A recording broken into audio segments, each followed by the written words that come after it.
ఇంద్రజిత్ యుద్ధానికి వెళ్ళాడు. వెళ్ళి ఎదురుగుండా ఉన్నటువంటి హనుమని చూశాడు. ఎన్ని వేల బాణములు ప్రయోగించినా అసలు ఆయన చిక్కనే లేదు. ఆ బాణముల మధ్యలో సూక్ష్మ రూపంలో తిరుగుతున్నారు. అలసట లేదు. ఈ హరివీరుడి యొక్క వేగాన్ని తగ్గిస్తే తప్ప అసలు బంధించడం అనేటటువంటిది సాధ్యం కాదు. ముందు ఈయన వేగం ఆపాలి. ఆలోచించి ఆలస్యం చేస్తే ప్రమాదం వస్తుందని తత స్వయంభువైర్మంత్రై బ్రహ్మాస్త్రమభిమంత్రితం, ఒక్కసారి బ్రహ్మాస్త్రాన్ని అభిమంత్రించి విడిచిపెట్టాడు. బ్రహ్మాస్త్రం వెళ్ళి స్వామి హనుమని పట్టుకుంది. ఆయనకి జ్ఞాపకం వచ్చింది, బ్రహ్మాస్త్రం కూడా తనని బంధించదు, ఏ అస్త్రము చేత నీవు బంధింపబడవు అని. స్వామి హనుమ ఇంద్రుడి యొక్క వజ్రము దెబ్బకి నేల మీద పడిపోయినప్పుడు వాయుదేవుడు కోపగించి అన్ని ప్రాణులలోకి వెళ్ళడం రావడం ఆపేశాడు. అప్పుడు బ్రహ్మగారు దేవతలందరితో కలిసి వెళ్ళి వరాలు ఇచ్చారు. ఏ దేవత కూడా తమ అస్త్రము చేత హనుమని కట్టలేరు. ఎంత మర్యాదగా మాట్లాడారో చూడండి హనుమ. అది బ్రహ్మాస్త్రం, సృష్టికర్త పేరు మీద వచ్చింది. కట్టుబడతాను కాసేపని కట్టుబడ్డారు. ఆయన ఎప్పుడైతే కట్టుబడ్డట్టుగా పడ్డారో ఈ తెలిసి తెలియనటువంటి రాక్షసులందరూ బయలుదేరి వచ్చారు. వచ్చి గబగబా నార తీసుకొచ్చారు, నారతాడు తీసుకొచ్చారు, చెట్టు పట్టలు తీసుకొచ్చారు, ఆయన్ని కట్టేశారు గబగబా. సబద్ధ స్త్రేణ విల్కేణ విముక్తో స్త్రేణ వీర్యవాన్ అస్త్రబంధస్య చాన్యం హీ నబంధమనువర్తతే. బ్రహ్మాస్త్రం అంటే దానికి ఒక గౌరవం ఉంటుంది. అది కట్టిన వాళ్ళని తీసుకొచ్చి ఇంకో దాంతో కట్టారనుకోండి, అది వదిలేస్తుంది. కాబట్టి అది వదిలిపెట్టేసి. ఇప్పుడు ఒక ప్రమాదం వచ్చింది. ఇంద్రజిత్తుకి తెలుసు ధనుర్వేదం. అహో మహత్కర్మ కృతం నిరర్ధకం నరాక్షసైర్మంత్రగతిర్విమృష్ట. వీళ్ళు తెలిసి తెలియక పెద్ద ప్రమాదం తీసుకొచ్చారు. ఎవరినైనా అవతల వాడిని బ్రహ్మాస్త్రంతో కడితే ఒకవేళ ఏ కారణం చేతనైనా బ్రహ్మాస్త్రం ఆ వ్యక్తిని వదిలిపెట్టేస్తే మరునాడు సూర్యోదయం అయ్యే వరకు ఇక ఏ అస్త్రమో ఆ వ్యక్తిని పట్టుకోదు, చెనకదు. కాబట్టి రేపు సూర్యోదయం అయితే తప్ప హనుమని పట్టుకోలేను, ఇక దొరకరీన. కాబట్టి సమస్తమైన లంక సంశయంలోకి వెళ్ళిపోయింది. నరాక్షసైర్మంత్రగతిర్విమృష్ట ప్రవర్తతే సంశయతాత్మ సర్వే. అందరి ప్రాణాలకి సంశయం వచ్చేసింది. ఎంత ప్రమాదం జరిగిందనుకున్నారు? హనుమకి తెలియదా ఈ విషయం? తెలుసు. కానీ ఆయన ప్రయోజనం ఏమిటోసారి రావణాసురుడితో మాట్లాడడం. ఎంతసేపు ఈ దిక్కుమాల యుద్ధం, ఎంతమందిని చంపాలి? అందుకని ఆయన కట్టుబడినట్టు నటించారు. ఆయన ఏదో కట్టుబడిపోయారని వీళ్ళు అనుకున్నారు. చారుడు చారుడు అంటూ ఆయన్ని కొడుతూ ఈడ్చుకుంటూ సభలోకి తీసుకెళ్లారు. సభలోకి తీసుకెడితే ఎదురుగుండా కూర్చున్నాడు. పెద్ద నల్లటి మబ్బు మీద కొంగల బారు ఎగురుతుంటే ఎలా ఉంటుందో అలా ముత్యాల హారం ఒకటి మెళ్ళో వేసుకుని ఉన్నాడు. 4 మంత్రులు చుట్టూ పరివేష్టించి ఉన్నారు. 10 తలలతో ఉన్నాడు. వేలాడుతున్నటువంటి పెదవులు. నల్లటి మబ్బు ఆకాశంలోంచి దిగొచ్చి ఆసనం మీద కూర్చుందా అన్నట్టుగా ఉన్నాడు. అమృతాన్ని మదిస్తే వచ్చినటువంటి నురుగా అన్నట్టుగా ఉంది. తెల్లటి వస్త్రం కట్టుకున్నాడు. లోహితాక్షం, కళ్ళల్లోంచి ఎర్రటి కాంతులు వస్తున్నాయి. మహాబాహుం, పెద్ద పెద్ద బాహువులు, 20 బాహువులు, 10 తలలు, 10 నోళ్లు, జారుతున్నటువంటి పెదవులు, బయటికి వస్తున్న నాలుక, పెదవులు తడుపుకుంటూ కూర్చున్నాడు. మనిషిని చూస్తేనే భయం వేస్తుంది, అలా ఉన్నాడు. హనుమ రావణుని వంక చూశారు. అహో రూపమహో ధైర్యమహో సత్వమహోద్యుతి అహో రాక్షసరాజస్య సర్వలక్షణయుక్తత అన్నారు. అది ఒక మహానుభావుడి జీవితంలో ఉండేటటువంటి లక్షణం. ఆయన రోమకూపాల్లోంచి తేజస్సు కొడుతోంది. రావణుడి యొక్క రోమకూపాల్లోంచి ఆయన చేసిన తపస్సు అటువంటిది. అబ్బా, అహో రూపమహో ధైర్యమహో సత్వమహోద్యుతి. ఏమి ధైర్యం, ఏమి రూపం, ఏమి టీవీ, ఏమి కాంతి, ఏమి ప్రకాశం. అసలు రోమకూపాల్లోంచి వస్తోంది కాంతి. ఎంత డాబుగా ఉన్నాడు. వీడి ఎందు పరదారాగ్రహణం అనేటటువంటి మహాపాపం లేకపోతే, వీడి ఎందు అధర్మ బుద్ధి లేకపోతే ఇంద్ర పదవితో కలిపి 3 లోకములు నేలగలిగిన మొనగాడు. ఎంత గొప్ప సాముద్రిక లక్షణాలు! ఎటువంటి వేళ్ళు, ఎటువంటి గోళ్ళు! సులక్షణ నకాంగుష్టై స్వంగుళీత లలక్షితై. అటువంటి చేతులు, అటువంటి కాళ్ళు, వక్షస్థలం, అలా ఉన్నాడే. ఏమి కాంతి అనుకున్నారు. రావణాసురుడు హనుమ వంక చూశారు. శంకాహృతాత్మా దధ్యౌసా కపీంద్రం తేజసావృతం కిమేష భగవాన్ నంది భవే సాక్షాద్ధ్యాగతః ఏన శప్తోస్మి కైలాసే మయా సంచలితే పురా. వాడికి మాత్రం గుడ్డె గుటుక్కుమంది. ఇది ఉపాసనలో ఉండే తేడా. ఇద్దరూ భగవదుపాసకులే, కానీ ఒకడు అధర్మం వైపు నడుస్తూ ఉంటాడు, ఒకడు ధర్మం వైపుకు నడుస్తూ ఉంటాడు. ధర్మం వైపు నడిచినటువంటి వాడికి ఉన్న ధైర్యం అధర్మం వైపు నడిచినటువంటి వాడికి ఉండదు. అందుకే హనుమ వంక చూడగానే శంకాహృతాత్మా దధ్యౌసా కపీంద్రం తేజసావృతం, హనుమ యొక్క తేజస్సు వంక చూశాడు. అబ్బా ఏవి తేజస్సురా ఇది! కిమేష భగవాన్ నంది భవే సాక్షాత్ విహాగత, నందీశ్వరుడిలా కనపడ్డారు. ఏమిరా నాకు ఈయన చూస్తే వానరుడిలా కనపట్టలేదు, నందీశ్వరుడిలా కనపడుతున్నాడు. ఒకవేళ నేను ఒకనాడు పుష్పక విమానం ఎక్కి కైలాస పర్వత శిఖరం మించి వెళ్ళిపోతున్నాను. అకస్మాత్తుగా పుష్పక విమానం ఆగిపోయింది. ఉత్తరాఖండలోంచి చెప్తున్నాను. ఆగిపోతే మంత్రులను అడిగాను, ఎందుకు వెళ్ళటం లేదు విమానం అని అడిగాను. కింద కైలాస పర్వతం ఉంది, దాని మీద పార్వతీ పరమేశ్వరులు ఉంటారు, కాబట్టి ఈ విమానం వెళ్ళటం లేదన్నారు. అక్కడి నుంచి విమానంలో కిందకి దిగి పార్వతీ పరమేశ్వరులు విహారం చేస్తే శంకరుడికి యుక్తాయుక్త విచక్షణ ఉండక్కర్లేదా? రావణ బ్రహ్మ పుష్పక విమానంలో వెడుతుండగా కింద పార్వతీదేవితో విహరించి విమానం ఆపుతాడా? ఏది పిలవమన్నాడు. నందీశ్వరుడు ఎదురొచ్చి ఎవరు నువ్వని అడిగాడు.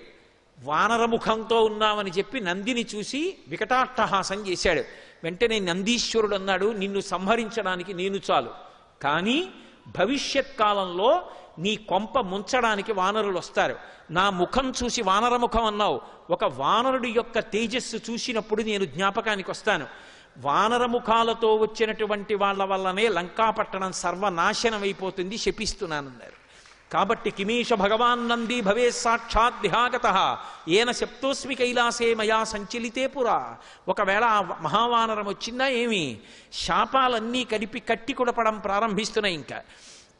కాబట్టి ఆయన వంక చూసి కించిత్ భయపడ్డాడు. జీవితంలో మొట్టమొదటిసారి అసలు ఒకరిని చూసేటప్పటికే భయపడ్డాం. శంకాహృతాత్మా దధ్యౌసా, మనసులో శంక బయలుదేరింది.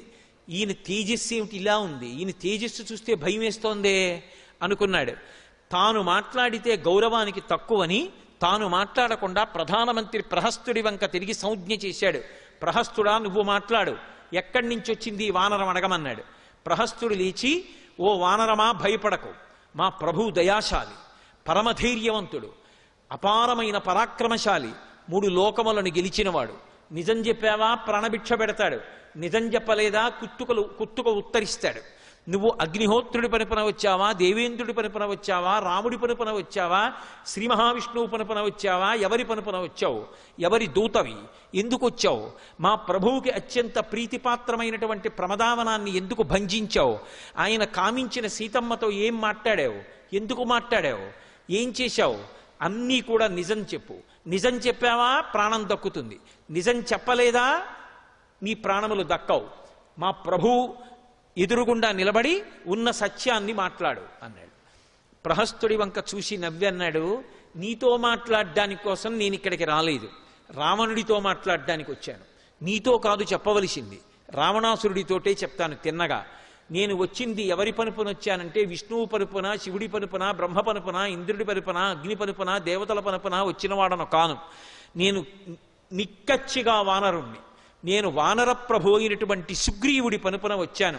భ్రాతుశ్రుని సమాదేశం సుగ్రీవస్య మహాత్మనః. సుగ్రీవుని యొక్క సోదరుడు అయిన ఓ రావణ విను నేను చెప్పిందన్నాడు. సుగ్రీవుడికి ఎలా సోదరుడయ్యాడు రావణాసురుడు? భ్రాతుశ్రుడి సమాదేశం ఎలా అన్వయం అవుతుంది అంటే ఎత్తి పొడిచాడు మహానుభావుడు హనుమ. ఒకానొకప్పుడు వాలి ఈ రావణాసురుడు కలిపి సంధి చేసుకున్నారు. ఏమని అంటే, లోకంలో ఎక్కడ ఏ అపురూపమైన స్త్రీ కనపడినా, ఎక్కడ ఏ అపురూపమైన వస్తువు కనపడినా మన ఇద్దరం ఎత్తుకొద్దాం, మన ఇద్దరికి అదే పని, ఇద్దరం ఎత్తుకొద్దాం, ఎత్తుకొచ్చినవి ఇద్దరం అనుభవిద్దాం, నేను అనుభవించి నీకు ఇస్తాను, నువ్వు అనుభవించి నాకి, ఇది మన ఇద్దరి మధ్య ఒప్పందం అని అపవిత్రమైన ఒప్పందం చేసుకున్నారు. మన ఇద్దరం అన్నదమ్ముల్లా బతుకుదామని చెప్పి సంధి చేసుకున్నారు. మరి రావణాసురుడు వాలిని అన్నదమ్ముళ్ళా చూస్తే వాలి తమ్ముడు సుగ్రీవుడు ఏమవుతాడు? సోదరుడేగా అవుతాడు. అందుకని భ్రాతుశ్రుని సమాదేశం సుగ్రీవస్య మహాత్మనః, సుగ్రీవుడు నీ సోదరుడు పంపిన సందేశం విను. ఒకటి అంతర్లీనంగా ఏమిటి, మా సుగ్రీవుడికో లక్షణం ఉంది, ముందు రాయబారం పంపిస్తాడు, చెప్తే సరే, లేకపోతే రాముణ్ణి తీసుకొచ్చి చంపిస్తూ ఉంటాడు. వాలిని అలాగే చంపించాడు సోదరుణ్ణి, తర్వాత నిన్ను ఇలాగే పంపిస్తాడు. ఇది అంతర్లీనమైన ప్రతిపాదన. నీకు తెలియదా రావణ, తెలియనట్టు నన్ను ప్రశ్నలు వేస్తామే? నేను సుగ్రీవుడు పనుపన వచ్చాను, నేను రామదూతని. అక్లిష్టకర్ముడైనటువంటి రామచంద్రమూర్తి హేళగా కష్టం లేకుండా ఏ పనులనైనా నిర్వర్తించగలడని నీకు తెలుసు. దశరథ మహారాజు గారు అయోధ్యానగరాన్ని రాజధాని చేసుకుని కుమారులు కలగలేదని అశ్వమేధం చేసి పుత్రకామేష్టి చేస్తే దేవతల యొక్క అనుగ్రహం చేత కలిగినటువంటి 4 కుమారులలో రామలక్ష్మణ భరత శత్రుఘ్నులలో పెద్దవాడైనటువంటి రామచంద్రమూర్తి పరమధర్మాత్ముడు, సుగుణాభిరాముడు. అటువంటి రాముడు తండ్రిని సత్యవాక్యమునందు నిలబెట్టడం కోసం భార్య అయిన సీతమ్మతో తమ్ముడు లక్ష్మణస్వామితో కలిసి అరణ్యవాసానికి వచ్చినప్పుడు దండకారణ్యంలో తస్య భార్య వనేనష్ట సీతామపహృత, నువ్వు సీతమ్మ తల్లిని అపహరించావు, వైదేహస్య సుత రాజ్ఞా జనకస్య మహాత్మనః, ఆమె విదేహ వంశానికి చెందినటువంటి జనక మహారాజు గారి యొక్క కుమార్తె. అటువంటి సీతమ్మని ఆ తస్య భార్య వనేనష్ట సీతా పతిమనువ్రత, పతిని అనుసరిస్తున్నటువంటి మహాపతివ్రత అయినటువంటి సీతమ్మ తల్లి యొక్క జాడ నీకు తెలుసు. ఎందుకంటే ఆవిడిని అపహరించి తెచ్చి దాచావు. నాకు తెలియదు అంటావేమో. లక్షితేయం మయా సీత తథా శోకపరాయణ గృహ్యయాం అభిజానాసి పంచాస్యమివ పన్నగీం. సీతమ్మని నువ్వు అపహరించి తెచ్చి ఎక్కడ దాచావో అక్కడికి వెళ్ళి నేను సీతమ్మని చూసొచ్చాను. సీతమ్మ అంటే నువ్వు అనుభవించదగిన సామాన్యమైనటువంటి అతివా అనుకుంటున్నావు. ఆమె 5 తలల పాము. నువ్వు విషం కలుపుకున్న అన్నాన్ని ఎదురుగుండా పెట్టుకున్నావు. తెలియక సీతమ్మ జోలికి వెళ్ళావు. నిష్కారణంగా మృత్యువు పొందుతావు. నేను పొందననుకుంటున్నావేమో. నిన్ను తోకకి చుట్టి 4 సముద్రాల్లో ముంచినటువంటి వాడు వాలి. ఆ వాలిని ఒక్క బాణంతో కొట్టి చంపినటువంటి వాడు రామచంద్రమూర్తి. ఆ రామచంద్రమూర్తి యొక్క ఇల్లాలు సీతమ్మ. ఆ సీతమ్మ జోలికెళ్ళి బ్రతికి బట్టగట్టగలిగినటువంటి వాడు లోకంలో ఎవరైనా ఉంటాడా? నాకు బ్రహ్మగారి వరాలున్నాయి, నన్నెవ్వడు ఏమీ చేయలేడు అనుకుంటున్నావేమో. తృణభూతాహితామన్యే ప్రాణినో మానుషాదయ అని నువ్వు బ్రహ్మగారి దగ్గర వరం అడిగావు. నేను నరవానరుల యొక్క పేరెత్తను, వాళ్ళు నాకు తృణంతో సమానం, అందుకని వాళ్ళ చేతిలో మృత్యు ఉండకూడదన్న వరాన్ని నేను అడగనని తృణప్రాయంగా వాళ్ళ పేర్లు విడిచిపెట్టావు. సుగ్రీవో నహిదేవోయం నాసురో నచరాక్షస నదానవో నగంధర్వో నయక్షో నచపన్నగ. సుగ్రీవుడు రాక్షసుడు కాడు, దేవతగాడు, గంధర్వుడు కాడు, కిన్నెరుడు కాడు, కింపురుషుడు కాడు. కాబట్టి సుగ్రీవుడు నువ్వు అడిగినటువంటి వరాల జాబితాలోకి రాడు. పూర్ణమైనటువంటి వానరుడు మా ప్రభువు. కాబట్టి వానరుడి చేతిలో మరణిస్తావు. రాఘవో మానుషోరాజన్ సుగ్రీవస్య మహాత్మనః. రాముడు పరిపూర్ణమైనటువంటి మనుష్యుడు. 12 నెలలు కౌసల్య గర్భవాసం చేసి పైకొచ్చాడు. తతశ్చ 12 మాసే చైత్రే నామమికే తిథౌ నక్షత్రేతి తదైవచ్చే సోచ్య సంస్థేషు పంచషు గ్రహేషు కర్కటే లగ్నే వక్పతాం విందునా సహ ప్రోద్యమానే జగన్నాథం సర్వలోక నమస్కృతం అంటారు మహర్షి బాలకాండలో. 12 నెలలు కౌసల్య గర్భవాసం చేసి 5 గ్రహములు ఉచ్చస్థితిలో ఉండగా చైత్రమాసంలో నవమి తిథి నాడు మధ్యాహ్నం వేళ ఆవిర్భవించినటువంటి మహానుభావుడు. ధనుర్వేదమంతా తెలుసున్నవాడు, బ్రహ్మాస్త్రం ఎరిగినటువంటి వాడు. అటువంటి రామచంద్రమూర్తి నీ మీదకి యుద్ధానికి వస్తే తట్టుకుని నిలబడగలిగినటువంటి శక్తి రావణా నీకుందా? నిలబడగలవా? పైగా సీతమ్మ ఎవరనుకుంటున్నావు? ఆవిడ 5 తలల పాము, మహాపతివ్రత. ఆవిడని తీసుకొచ్చి బాధ పెట్టినందుకు, ఆవిడ కన్నుల వెంట నీరు కారినందుకు నిష్కారణంగా ప్రాణాలు కోల్పోతావు. తదేవ ఫలమన్వేతి ధర్మస్యా ధర్మనాశనః ప్రాప్తం ధర్మబలం తావద్భవతా నాత్ర సంశయః. ఇవాళ ఇంత కీర్తిని పొందావు, ఇన్ని భోగాలు అనుభవిస్తున్నావు, ఇంత సంతోషంగా ఉన్నావు. దానికి కారణం నువ్వు చేసినటువంటి తపస్సు, నువ్వు చేసినటువంటి పుణ్యం, నువ్వు చేసిన ఆరాధన. వాటన్నిటి వల్ల కాంచలలంకాధిపత్యం పొందావు. ఇంతమంది భార్యలతో రమించావు, ఇంతమంది పరివారానికి నాయకుడు అయ్యావు, ఇంత రాజ్యాన్ని పరిపాలన చేశావు. కానీ ఇవాళ నువ్వు చేసినటువంటి అధర్మం కూడా ఫలితం ఇవ్వడం ప్రారంభం చేసింది. దానికి గుర్తు నా చేతిలో నీ కుమారుడు అక్షకుమారుడు మరణించాడు. పుత్రశోకంతో మనసులో బాధపడుతున్నావు. ఇన్ని కోట్ల మంది రాక్షసుల్ని నేను ఒక్కడనే చంపాను, ప్రమదావనాన్ని భంజించాను, నీ భద్రతా వ్యవస్థనే ప్రశ్నార్థకం చేశాను, 100 యోజనముల సముద్రాన్ని దాటి లంకాపట్టణంలోకి వచ్చాను, శింశుపావృక్షం మీద కూర్చుని సీతమ్మతో మాట్లాడాను, ఆవిడ్ని చూశాను, నీ దగ్గరికి వచ్చాను, నీ దర్శనం చేశాను, నీతో మాట్లాడుతున్నాను. ఇది చాలదా నువ్వు చేసిన పాపం ఫలితం ఇవ్వడం ప్రారంభించిందని చెప్పడానికి? కాబట్టి ఇప్పటికైనా తెలుసుకుని రాముడి పట్ల మర్యాదతో ప్రవర్తించడం ప్రారంభం చేయి. రాముడి చేతిలోంచి తప్పుకోగలనని అనుకుంటున్నావేమో. రాముడు ఎవరినైనా చంపేస్తానని అన్నాడా?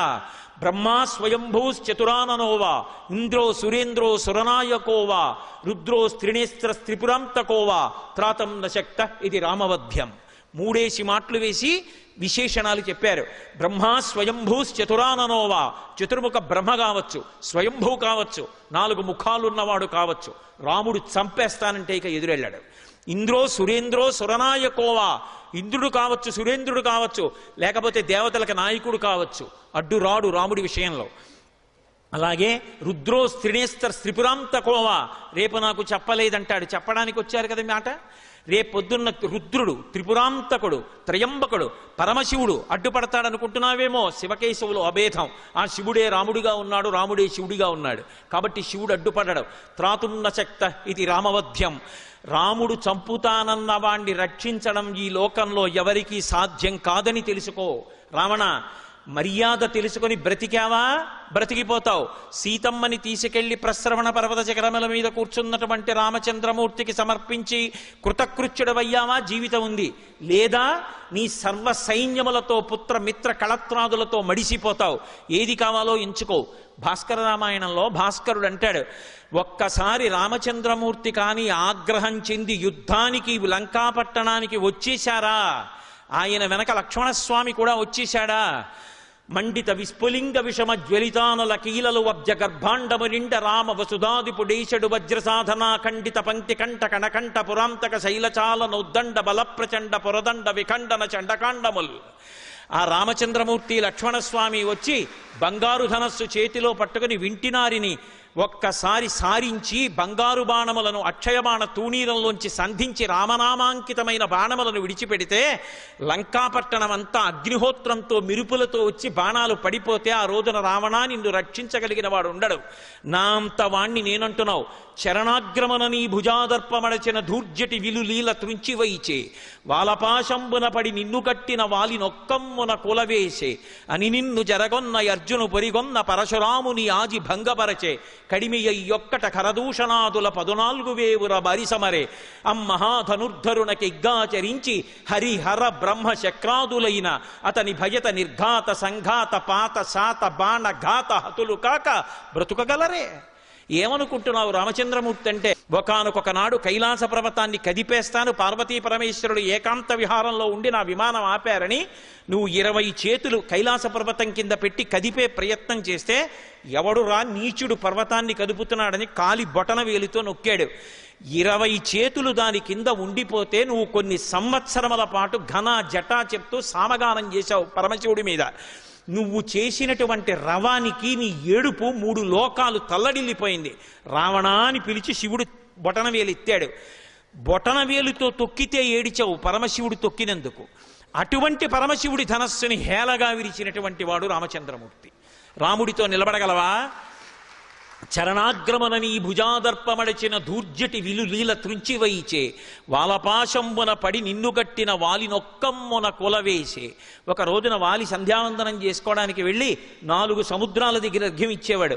ఒక సముద్రం దగ్గరికి వెళ్ళి అర్ఘ్యం ఇస్తుంటే వెనక నుంచి వెళ్ళి నువ్వు ఏదో ఇబ్బంది పెట్టావు, ఎవడు రా 10 తలల పురుగు ఇబ్బంది పెడుతున్నాడని తోకతో చుట్టి వాలి ఆయన సంధ్యావందనం చేసుకుంటున్నంతసేపు సముద్ర జలాల్లో నిన్ను ముంచాడు. ఊపిరి కోసం నువ్వు కొట్టుకుంటూ ఉంటే తోకతో పైకెత్తేవాడు, మళ్ళీ ఊపిరి అందగానే మళ్ళీ నీళ్లలో ముంచేవాడు.